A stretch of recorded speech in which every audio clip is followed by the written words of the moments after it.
আসসালামু আলাইকুম ওয়া রাহমাতুল্লাহ। আমি মোহাম্মদ কাউসার আলম মুস্তফা। আপনারা দেখছেন নির্ভীক 24। ভয়হীন নির্ভীক প্রকাশ্যে বাংলাদেশের রাজনীতি ও আপনাদের কথা তুলে ধরতে আমাদের এই পথযাত্রা শুরু। এইখানে সত্য খবর পেতে চোখ রাখুন নির্ভীক 24-এ। মনে রাখবেন, একটা লাইক, একটা কমেন্ট আর সাবস্ক্রাইব করলেই পেয়ে যাবেন সবার আগে এই চ্যানেলের ভিডিওগুলা। ধন্যবাদ সবাইকে। তাহলে শুনুন আজকের গুরুত্বপূর্ণ। চেহারা দেখেন প্রিন্সের মতো একটা ছেলে। এই ছেলে এখন 5টা মামলার আসামি, বয়স মাত্র 20। আপনি এটা কিভাবে ঠকাবেন? তোমার আমরা সুযোগ দিব তোমাকে ভালো। আর ওকে, ঠিক আছে, তোমার কথা ডান।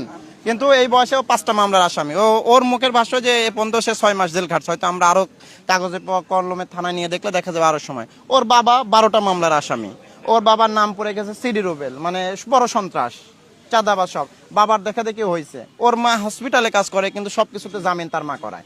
বাপের জামিনও করায়, মাও তাইলে জেনে শুনে দোষী। ওর মা এদের জামিন করায়, খেয়াল করেন। তাইলে এখন পুরো পরিবার ধরে অপরাধের সাথে যুক্ত। আমরা কার সাথে ফাইট করব? ভাই, আমাদেরও তো একটা মানে লিমিটেশন আছে। আমরা তো অল্প কয়েকজন মানুষ, পুরো পরিবার যুক্ত। ছেলে ধরেন যে চাঁদাবাজি করতেছে, মাদক বিক্রি করতেছে, মা গিয়ে হচ্ছে যে জামিন করায় নিয়ে আসতেছে। এটা ফ্যামিলি বিজনেস চালু করে দিচ্ছে। আটক করছে আমাদের চৌকস টিম। তার তথ্য পাওয়ার পরে তাকে গিয়ে ওই যে অস্ত্র সহ তাকে ধরে নিয়ে আসছে। আর ওর নামে ওয়ারেন্টও আছে। ওকে তো আমরা আগে থেকেই খুঁজতেছিলাম। ও তো ছিনতাইকারী। ওর বাবাও তো সেম, দেখুন ওর বাবা তো এখনো জেলেই আছে। তো নিজেই বললো ওর বাবাকে আর্মি ধরে দিছিল না, আর্মি ধরে দিছে। প্রফেশনাল ছিনতাইকারী এবং ডাকাত, ফ্যামিলি বিজনেস এটা।